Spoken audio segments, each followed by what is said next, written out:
Hello, friends, and welcome to another episode of the Audio Drive X podcast. Before we get started, make sure you go and follow the Audio Drive X Instagram account. Just type in Audio Drive X and hit that follow button. I post reels every day, and upcoming events will be posted on there whenever there is one. And kind of keeping in theme with kind of how this whole week went, and starting with the last week's episode of Crimson Riot interview and Monday's music history file on the Clash, and of course the Tuesday cover up edition with the Clash doing a cover. I decided to do this week's episode, or this Sunday's episode, on kind of a walkthrough on how punk rock kind of emerged and where it is in current day state. Punk rock is, one of my favorites genres to listen to. And, when I was doing research for this, I found it really interesting how it started and how it's come to be what it is today. So let's kind of dig into that a little bit. So punk rock emerged in the mid 1970s as a visceral reaction against the perceived excesses of stadium rock and the socio-economic frustrations of the era. It wasn't just a musical genre.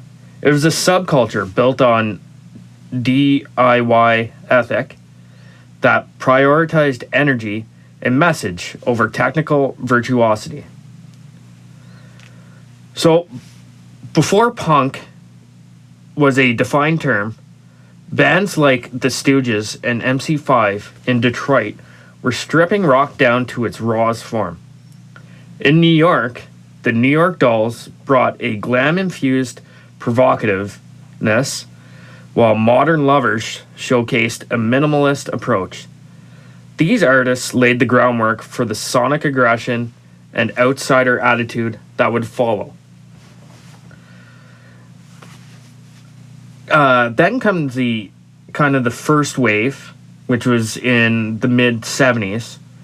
And this movement crystallized almost simultaneously in two major hubs. You have New York City, which is centered around the legendary club, the CBGB. Bands like the Ramones pioneered their high-speed, three-chord blueprint.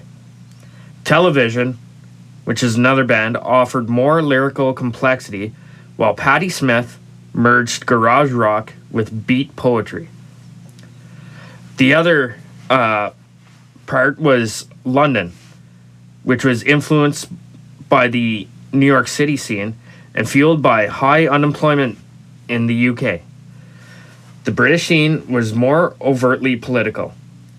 The Sex Pistols became the face of public outrage, while the Clash incorporated reggae and rockabilly into their sound, earning the title The Only Band That Matters. We jump ahead to the next kind of years, which is expansion and post-punk. As the initial shock wore off, punk began to splinter. You have hardcore punk, which in the US, bands like Black Flag, Bad Brains, and Minor Threat pushed the tempo even faster, creating a more aggressive underground circuit. You also have post-punk, with artists like Joy Division, The Cure, and Susie and the Banshees, taking punk energy but experimenting with darker textures, synthesizers, and art rock structures.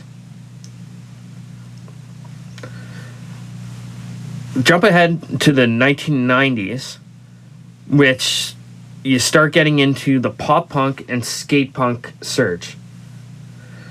So by the early 90s, the California sound dominated the airwaves. Following the grunge explosion, punk found massive commercial success, Labels like Epitaph and Fat Records became powerhouses, supporting a melodic, fast-paced style that defined the skate punk era and eventually led to massive pop punk wave of the early 2000s. Today, punk lives on through its influence on alternative rock and metal, as well as a thriving, unfiltered independent scene. Whether it's the political grit of the UK scene or the high-energy anthems of Las Vegas-based punk acts, the core spirit remains: a refusal to conform and a direct connection between the artist and the audience. So there's a little bit of background behind, the whole punk genre, where it came from and what it is now, what it's turned into. I tried to look for some specific moments that kind of defined punk music, and there hasn't really been one defining moment, but it's more like pivotal milestones and years.